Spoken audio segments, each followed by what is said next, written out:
بسم اللہ الرحمن الرحیم۔ ویورز، آج کی اس نشست میں ہم کانسٹیٹیوشن آف پاکستان 1973 کی دو اہم شقیں ہیں ان پہ گفتگو کریں گے۔ میرا مطلب آرٹیکل 199 اور آرٹیکل 184(3) سے ہے۔ اس میں آرٹیکل 199 میں جورسڈکشن ہائی کورٹ کی ڈسکس کی گئی ہے، جبکہ آرٹیکل 184(3) میں original jurisdiction of the honourable supreme court of Pakistan کو ڈسکس کیا گیا ہے۔ اسلامک ریپبلک آف پاکستان کے آئین 1973 کے مطابق یہ دونوں دفعات بہت اہمیت کی حامل ہیں۔ آئین دراصل ایک ڈاکومنٹ ہے جو ایک سسٹم پرووائیڈ کرتا ہے کہ ملک کی یا ریاست کو یا ریاست کے تینوں آرگنز کو کیسے چلانا ہے۔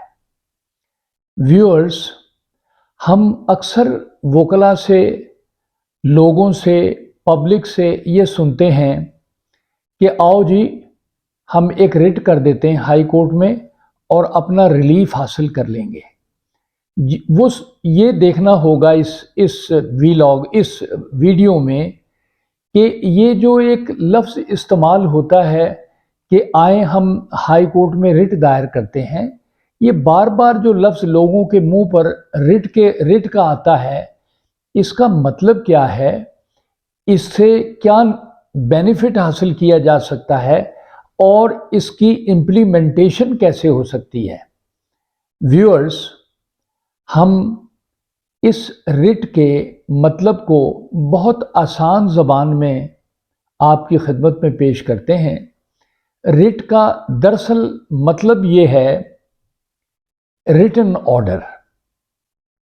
ریٹن آرڈر سے مراد یہ ہے کہ آنریبل ہائی کورٹ کے جج صاحبان یا آنریبل ہائی کورٹ کی اتنی واسٹ پاور ہیں کہ وہ کسی رانگ کو رائٹ کرنے کے لیے article 199 constitution of Islamic republic of Pakistan 1973 کی اس آرٹیکل کے تحت اس کی ریمیڈی کرتی ہے۔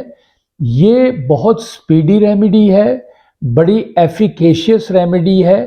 جو ہی ہم پٹیشن ڈالتے ہیں ہائی کورٹ میں تو ایک دن پروسیس ہونے کے بعد دوسرے دن وہ سماعت میں آ جاتی ہے۔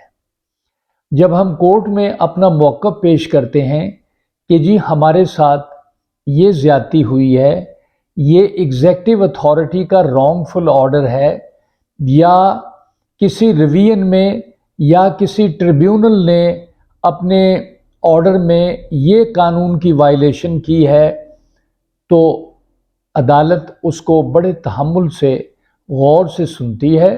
سننے کے بعد وہ اس کو ریمیڈیل میئرز اڈاپٹ کرنے کے بعد ایک آرڈر پاس کرتی ہے۔ اس آرٹیکل کو ہم اومنی بس آرٹیکل کہتے ہیں۔ اومنی بس آرٹیکل 199 کے تحت جاری ہوتا ہے۔ دوستو، ہم اس ویڈیو کو یہیں ختم کرتے ہیں اور ہم اپنی دوسری ویڈیو میں باقی بیان کریں گے۔